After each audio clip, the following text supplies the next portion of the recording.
네, 아름다운 참여 감사드립니다.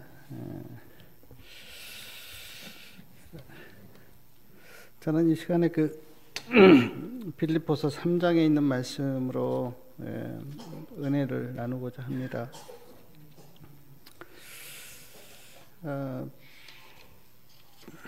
빌립보서 3장 4절부터 9절에 있는 말씀으로 은혜를 나누고자 하는데요. 빌립보서 3장에 있는 말씀은 제가 볼 때 사도 바울이 빌립보 교인들에게 간증을 했던 것 같아요. 간증, 이렇게 자기의 경험을 이렇게 말씀한 거죠. 제가 이 성경절을 읽다가 마음속에 생각한 게 이 사도 바울의 경험이, 간증이 오늘 우리에게도 들려주는 그런 간증이 되었으면 하는 그런 마음이 있습니다. 4절에 보니까 사도 바울이 이렇게 표현합니다.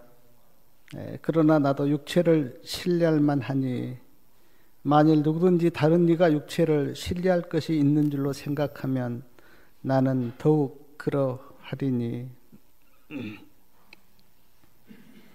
나도 육체를 신뢰할 만하다, 그렇게 말씀합니다. 여기에서 육체를 신뢰한다고 하는 의미는 육체에 속한, 육체와 연결된 그런 조건들을 나도 신뢰할 만하다, 이제 그렇게 우리가 볼 수가 있습니다. 육체에 속한 조건들, 육체에 속한 조건들. 신뢰라는 의미를 제가 생각해 볼 때 여기에서 그 사도 바울이 했던 그 신뢰의 의미는 그것들이 구원을 준다고 생각했다, 이제 그런 아마 의미라고 그렇게 생각이 듭니다. 그러면서 이제 5절부터 그 사도 바울이 전에 그 육체의 조건들을 신뢰했던 그걸 쭉 이렇게 나열하고 있는데요. 첫 번째, 내가 8일 만에 할례를 받았다, 그렇게 이야기합니다. 할례를 나도 받았다. 할례는 우리가 성경에서 보면 아브라함으로부터 시작되었는데, 아브라함이 믿음으로 하나님을 믿고 그 믿음의 의를 할례로 인을 쳤죠. 그 후에 이스라엘 백성들은 계속 할례를 받기 시작했는데, 이스라엘 백성들은 그 할례를 어떻게 생각했냐면, 하나님의 백성과 이방인을 구별하는 표로 이제 그 할례를 그렇게 생각하고, 우리는 할례 받은 백성, 또 이방인은 할례 받지 못한 백성, 그렇게 이제 나누었습니다. 할례가 의미가 이제 그런 건 아닌데, 그리고 하나님께서 원하시는 것은 그 육신의 할례가 아니라 마음의 할례였는데, 이스라엘 백성들이 그 할례의 의미를 깨닫지 못하고 우리는 할례를 받았다고 하는 것만 그렇게 자랑했습니다. 이스라엘 백성들이 할례를 자랑했기 때문에 사도 바울도 나도 할례를 받았다, 8일 만에 이제 그렇게 고백을 하고 있고요. 그 다음에 보니까 이스라엘 족속이요, 그렇게 이야기했는데, 이스라엘 족속, 성경의 그 창세기 3장 32장에 보면 원래 그 야곱의 이름을 하나님께서, 야곱이 승리를 했을 때 하나님께서 야곱의 이름을 이스라엘로 그렇게 바꿔줬는데, 그 이스라엘이라고 하는 뜻은 이제 승리자라는 뜻을 가지고 있지 않습니까? 참 좋은 이름인데, 그리고 하나님께서 이스라엘 족속들에게 많은 특권과 은혜를 주셨는데, 선지자도 주셨고 성경도 주셨고 많은 은혜를 주셨는데, 그래서 사도 바울도 아마 자랑스럽게 나는 이스라엘 족속이다, 그렇게 이야기하고 있습니다. 그 다음에 사도 바울이 고백하기를 나는 베냐민 지파요, 그렇게 고백하고 있는데,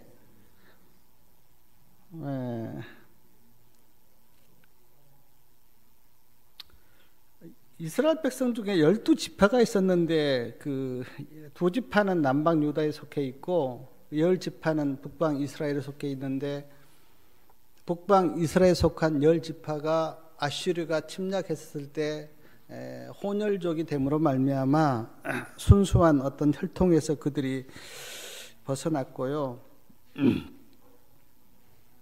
사마리아에 성전을 세워서 또한 우상을 섬겼기 때문에 사도 바울이 생각할 때는 남방 유다에 속한 유다 지파와 베냐민 지파만 순수한 하나님의 백성이라 그렇게 생각했던 것 같습니다. 그래서 사도 바울이 당당하게 나는 베냐민 지파다.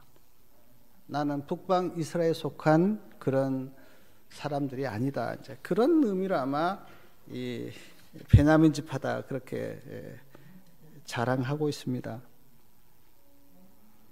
그 다음 사도 바울이 또 고백하기를 히브리인 중에 히브리인이요 그렇게 이야기합니다.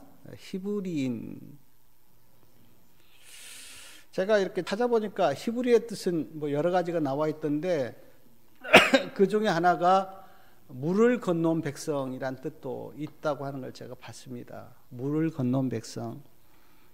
이스라엘 백성들이요 홍해를 건넜고 또 요단강을 건너서 가나안 땅에 들어갔습니다. 그래서 다른 민족들이 볼 때는 이스라엘 백성들이 물을 건너왔기 때문에 강을 건넜고 바다를 건넜기 때문에 히브리인 물을 건넌 백성 그렇게 이제 불렀는데 그런 의미에 있어서 하나님이 우리를 불러내셨고 하나님이 우리와 함께 하셨다고 하는 그 의미에서 우리는 히브리인이다. 히브리 민족이다. 그렇게 사도 바울이 자랑하고 있습니다. 또한 계속해서 말씀을 보면 율법으로는 바리새인이요. 또 그렇게 이야기합니다.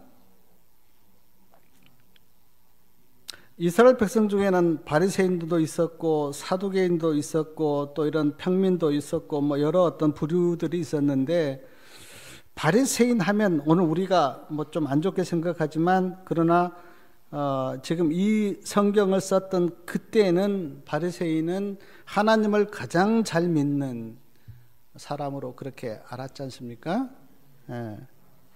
하나님을 잘 믿는 사람들. 그래서 율법으로는 나는 바리새인이다. 그렇게 고백하고 있습니다. 이런 외적인 조건들을 지금 사도 바울이 쭉 이야기한 거죠. 6절을 보시면 열심으로는 교회를 핍박하고 율법의 의로는 흠이 없는 자로다.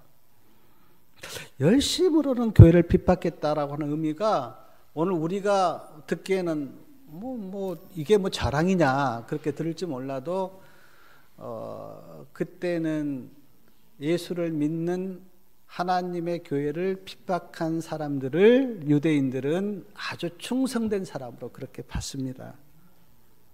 그래서 지금 사도 바울이 이렇게 이야기할 때는 나도 하나님께 충성한 사람이었다라는 어떤 그런 고백을 지금 하고 있는데 사도 바울이 예수님을 만나기 전에는 분명히 그렇게 생각했습니다. 그 다음 말씀에 보니까 율법의 의로는 흠이 없는 자로다 이렇게 이야기했는데 세번역 성경을 제가 보니까 이렇게 되어 있습니다. 율법의 의로는 흠 잡힐 데가 없는 사람이었습니다. 율법의 의로는 흠 잡힐 데가 없는 사람이었습니다. 쉬운 성경에는 모세 율법을 지키고 따르는 데 있어서 그 어느 누구도 허점을 찾을 수 없을 정도였습니다. 참 대단한 사람이죠. 하나님의 말씀을 율법을 정말 흠잡을 데 없이 그렇게 지켰던 사람. 그 어느 누구도 허점을 찾을 수 없을 정도로 완벽한 신앙을 했던 사람, 이제 그 사람이 사도 바울입니다. 사랑하는 여러분, 이 사도 바울이 고백한 걸 보면 육체에 속한 그런 외적인 조건들을 볼 때 뭐 할례를 받았지요. 이스라엘 족속이죠. 또 베냐민 지파죠. 히브리인이죠. 바리새인이죠. 율법의 의로는 흠이 없는 자죠. 외적인 조건들은 이보다 더 완벽할 수는 없지 않습니까? 이보다 더는. 외적인 조건들로 보면 사도 바울은 모든 것을 갖췄다 그렇게 볼 수가 있잖아요. 어떤 사람도 이야기할 수 없을 정도로 완벽한 외적인 조건들을 갖췄죠. 그래서 사도 바울이 고백하기를 누가 만약 육체를 신뢰할 만하면 나는 더욱더 육체를 신뢰할 만하다 그렇게 지금 고백합니다. 근데 그 7절에 보니까 사도 바울이 이런 그 외적인 조건들을 쭉 이야기한 다음에 7절에 보니까 이제 그러나가 나와요. 그러나. 그러나. 무엇이든지 내게 유익하던 것을 내가 그리스도를 위하여 다 회로 여길 뿐더러 내가 전에 유익하게 생각했던 그것을 나는 지금은 회로 여긴다. 그렇게 이야기합니다. 전에 내가 유익하게 생각했는데 지금은 해로 여긴다. 사도 바울이 왜 이런 고백을 했으리라고 생각합니까? 전에 예수님을 만나기 전에는 할례나 이스라엘 민족이나 히브리인이나 베냐민 지파나 바리새인이나 율법을 지키는 이런 외적인 조건들이 구원을 주는 것으로 믿고 사도 바울이 그렇게 열심을 다한 거죠. 근데 그러나 내가 예수님을 만나보니까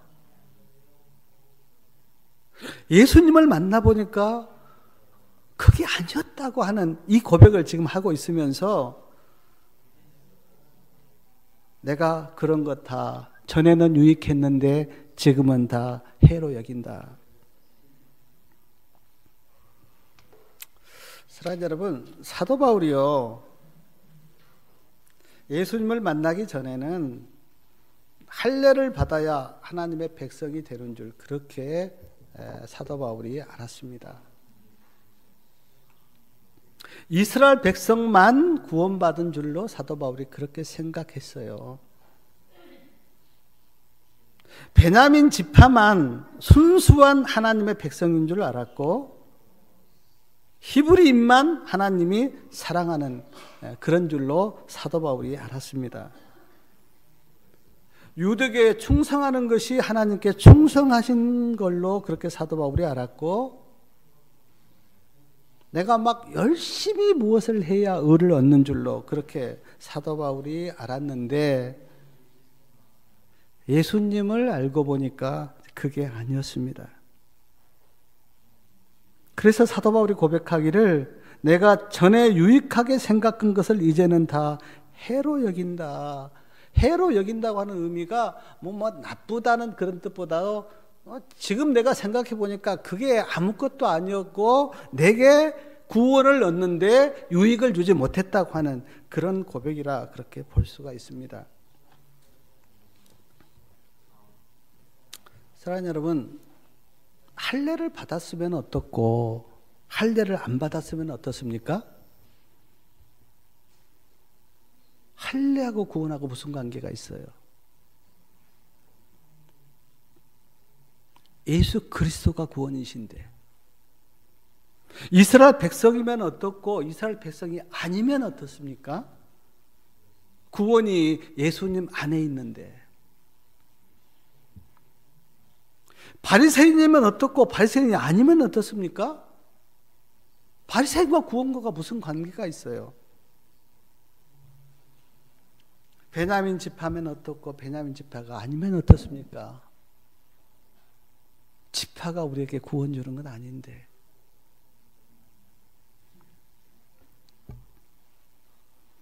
그래서 사도 바울이 8절에 고백하기를 내가 모든 전에 유익하게 생각했던 모든 것을 내가 이제는 해로 여기고 내 주 예수 그리스도를 아는 지식이 가장 고상함을 일함이라 내가 그를 위하여 모든 것을 잃어버리고 배설물로 여기면 그리스도를 얻고.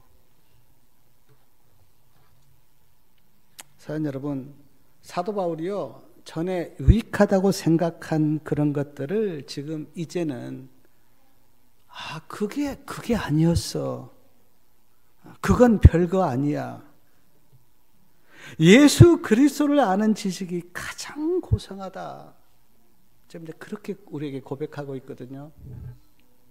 전에는요, 막 할례가 중요하다고 생각하고 이스라엘 백성들만 중요하다고 생각하고 히브리인들만 구원받는다고 생각하고 베냐민 지파만 순수하다고 생각하고 바리새인만 하나님을 잘 믿는다고 생각하고 이런 외적인 조건들에 구원에 초점이 있었는데 예수님을 만나보니까 그게 아니었다고 하는 고백을 지금 사도 바울이 빌립보 교인들에게 하고 있습니다. 예수 그리스도를 아는 지식이 가장 고상하다. 이 고상하다고 하는 의미를 제가 이렇게 생각해 보니까 가치가 있고 중요하다. 내가 전에 육체의 조건들을 신뢰하고 생각했던 그것과 예수님을 내가 비교해 보니까 그것들은 아무것도 아니고 오직 가치가 있고 고귀한 것은 예수 그리스도시다. 어떤 면에서 그렇습니까? 의를 얻고 구원을 얻는 면에 있어서.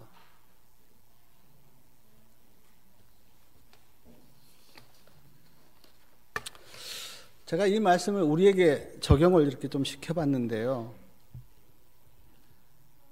사랑하는 우리 성도님 여러분, 내가 몇 년 믿었다고 하는 연수 중요합니까?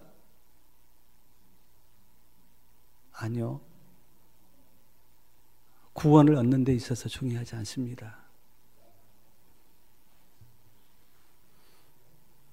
직책, 집사님, 장로님, 목사님, 대총회장님, 직책 중요합니까? 구원을 얻는 데 있어서 아무 유익이 없습니다.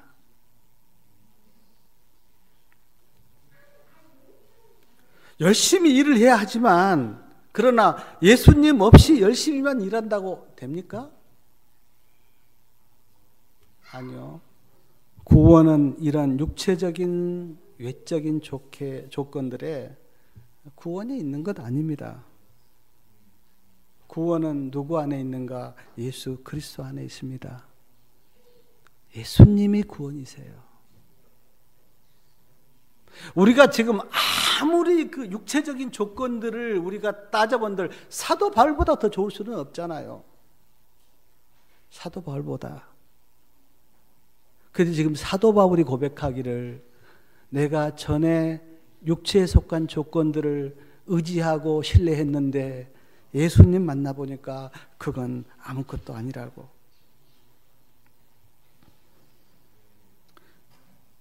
그래서 8절 끝에 보니까 배설물로 다 여긴다 그랬습니다. 배설물로. 나는 그것 아무 가치를 두지 않는다. 아무 유익한 것도 아니고 아무 가치가 없다. 왜 사도 바울이 이런 고백을 하는가? 구원이 이런 것들 안에 있는 것이 아니고, 구원이 이런 육체적인 조건들 안에 있는 것이 아니고, 구원이 예수 그리스도 안에 있다고 하는 것을 사도 바울이 알았기 때문에.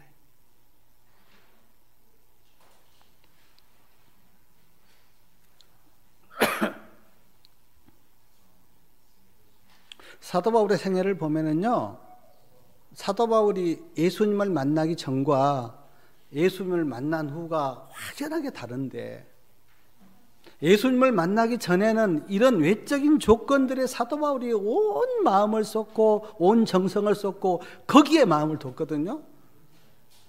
근데 예수님을 만나고 나니까 사도 바울의 구원의 길이 완전하게 달라졌어요. 깨닫게 된 겁니다.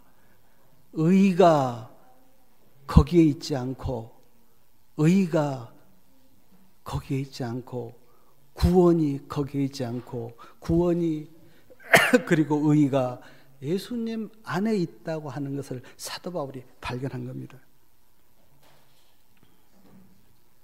만약 사도 바울이 이 빛을 보지 못했다면 아마 유대인들처럼 지금도 할례에 그리고 이스라엘 백성됨에 이런 그 육체에 속한 외적인 조건들만 붙들고 있을 겁니다. 이스라엘 백성들처럼 말이에요. 근데 사도 바울은 하나님의 은혜로 영적인 눈을 떴고 구원을 보았습니다. 그리고 그 구원이 어디에 있다고 하는 것을 사도 바울이 깨닫게 된 거예요.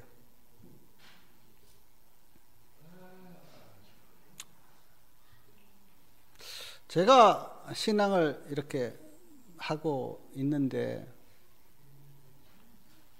제가 제 자신을 이렇게 돌아보면요, 전에는 뭐 성경을 보고 뭐 이렇게 막 말씀을 보고 또 개혁운동까지 와서 이런 뭐 율법 이렇게 이야기 들었는데, 전에는 제가 그 구원이 그리고 의가 어디 안에 있는가를 제가 정확히 보지 못했어요. 아, 열심히 하다 보면 뭐가 되겠지. 그리고 뭐 충성하다 보면 내가 뭐 구원을 받겠지. 그리고 뭐 직책을 가다 보면 하나님이 나를 구원해 주시겠지. 어른 외적인 조건들에 내 모든 것을 걸고 그렇게 했는데, 그러나 제가 말씀을 통해서 빛을 봤는데 그 빛이 뭐냐면 의와 구원이 예수님 안에 있다고 하는 겁니다.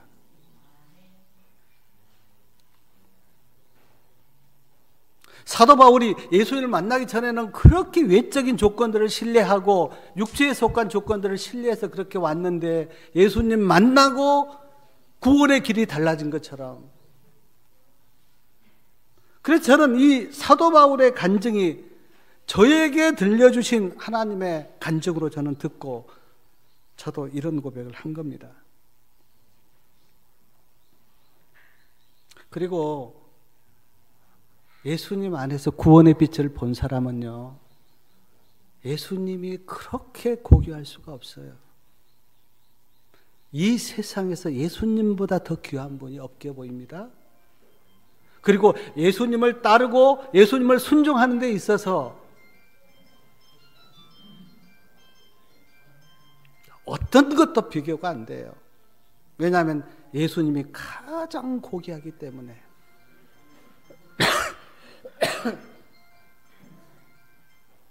예수님이 구원이시고 예수님이 의이시고 예수님이 빛이라고 하는 것을 봤기 때문에, 그 주님을 바라보고 따르는 데 있어서 이 세상 어떤 것과도 바꾸지 않습니다. 구원의 빛을 주님 안에서 봤기 때문에. 근데 예수님 안에 이 빛을 못 본 사람은요, 뭐 예수님이 별로 가치 있게 안 보여요. 예수님이 귀하게 안 보입니다. 뭐 예수님 뭐 계시면 좋고 안 계셔도 뭐 별 상관없어요. 그리고 신앙이 예수님 중심이 아니라 습관적으로 그냥 그래 이렇게 뭐 율법 지키고 이렇게 하면 돼, 그게 신앙의 본질로 생각합니다. 근데 예수님 안에서 구원의 빛을 본 사람은 달라요. 예수님이 자기 생명보다 더 귀하게, 이 세상의 어떤 것보다 예수님이 고귀하게. 왜냐하면 예수님 안에서 구원의 빛을 봤기 때문에. 사도 바울이 그렇게 다니면서 복음을 전하고 주님을 위해서 자기 생명을 바친 것은 사도 바울이 예수님 안에서 의와 구원을 받기 때문에 그런 거 아닙니까?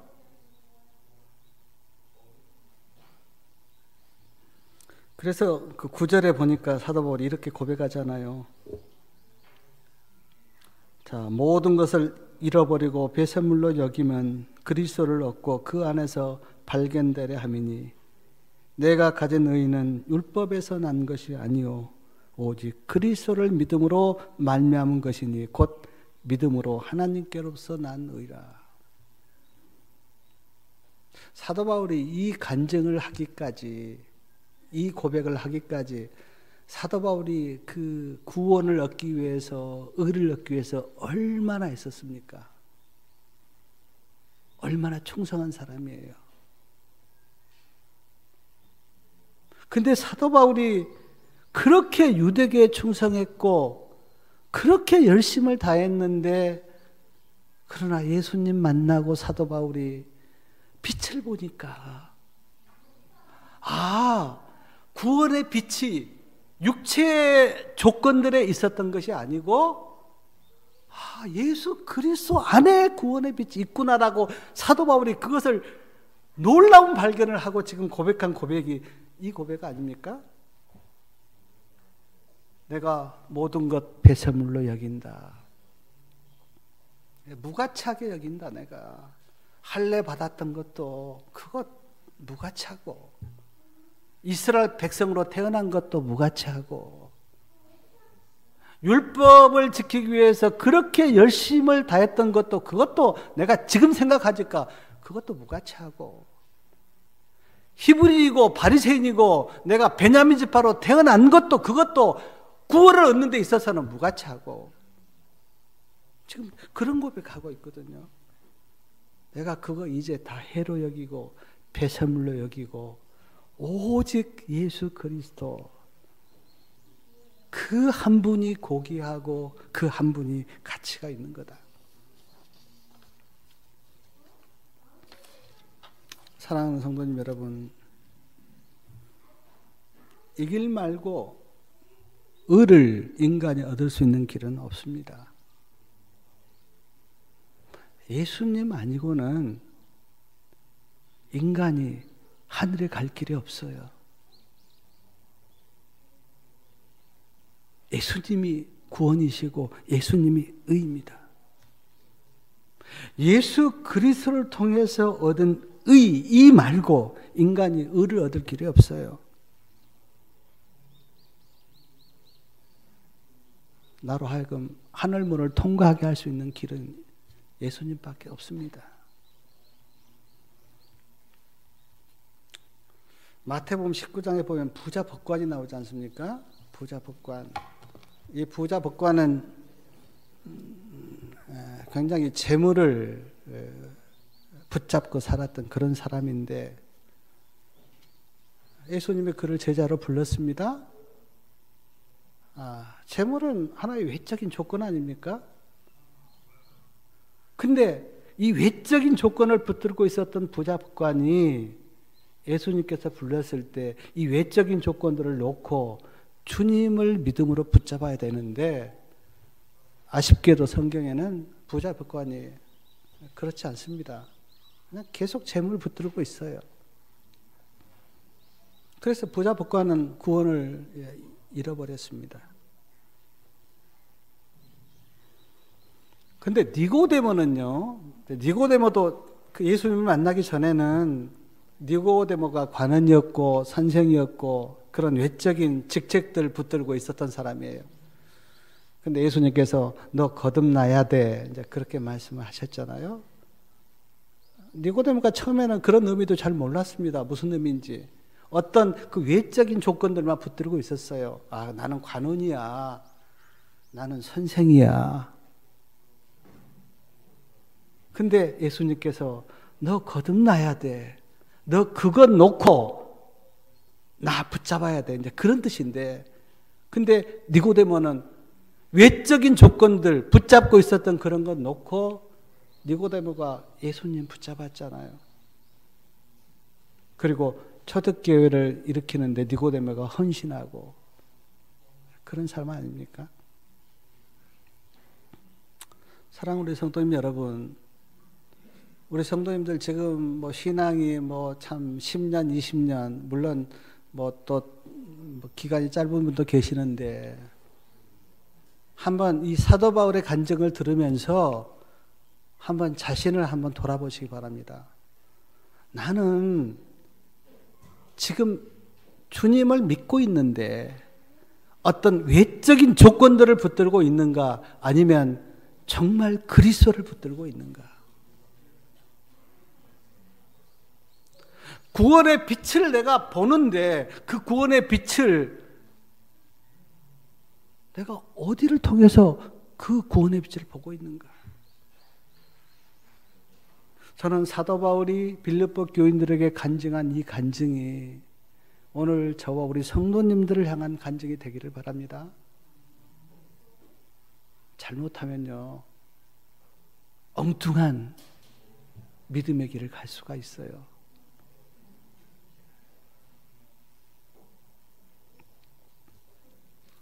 제가 얼마 전에 이런 소식을 듣고 참 하나님의 은혜를 느꼈는데, 어떤 여인이 심장이 매우 안 좋았어요.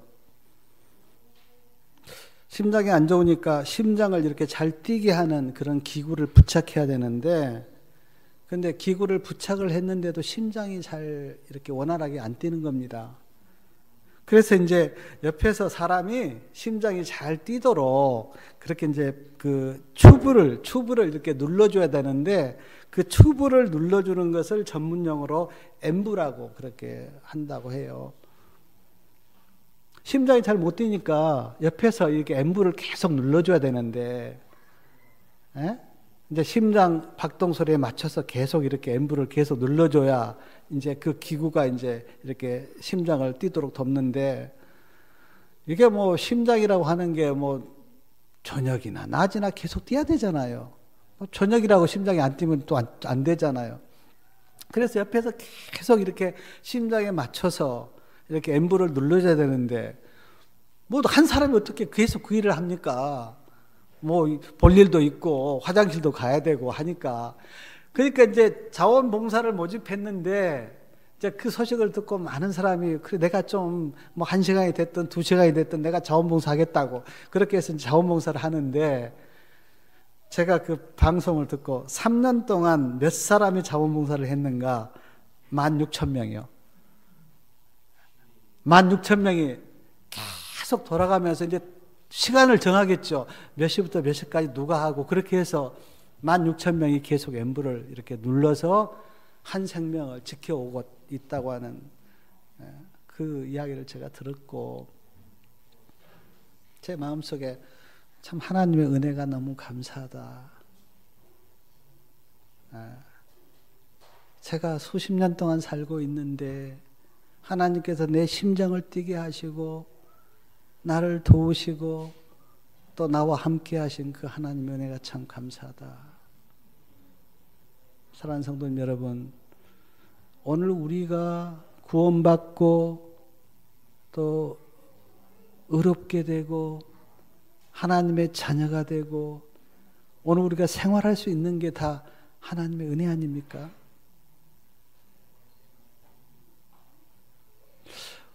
우리가 오늘 안식일을 지키기 위해서 지금 성전에 모여서 예배를 드리고 찬미를 부르고 하는데, 정말 그 예수님이 나를 구원하기 위해서 어떤 희생을 하셨고 우리를 어떻게 구원하셨으며 지금까지 주님께서 나를 어떻게 생명을 주시고 심장을 뛰게 하신 것을 우리가 가슴으로 느낄 수 있다면 예배가 감격이지 않겠어요? 하나님 감사합니다. 예수님 안에 있는 구원의 빛을 본 자는 예수님을 찬양하고 경배하는 데 있어서 밋밋할 수가 없지 않습니까? 주님 감사합니다. 주님을 찬양합니다. 주님이 구원되시고 주님이 의되시고 주님이 나의 모든 것 되십니다. 우리가 사도 바울이 느꼈던 그 감격을 느끼고 우리가 주님을 섬긴다면 우리의 신앙이 얼마나 감격이고 기쁨이고 찬양이고 그러겠습니까? 저는 지금 문자로 우리가 이렇게 사도 바울의 말씀을 보니까 의미를 우리가 100% 이렇게 모르지만, 그러나 사도 바울이 지금 빌립보 교인들에게 이 고백을 할 때는 저는 사도 바울이 말없는 어떤 감격 가운데서 내가 전에는 육체를 신뢰하고 거기에 내 어떤 마음을 뒀는데 예수님 만나보니까 그게 아니라고. 예수님이 구원이시라고. 예수님이 의라고. 그래서 내가 전에 신뢰했던 그런 모든 것 다 배설물로 여기고 나는 오직 예수님 안에서 발견되기를 원한다고. 내가 가진 의의는 예수님을 믿음으로 얻은 거라고. 이 감격이 우리 안에 있다면 안식일이 밋밋할 수가 없죠. 안식일을 기다리는 우리의 마음이 벅차고 감격이죠.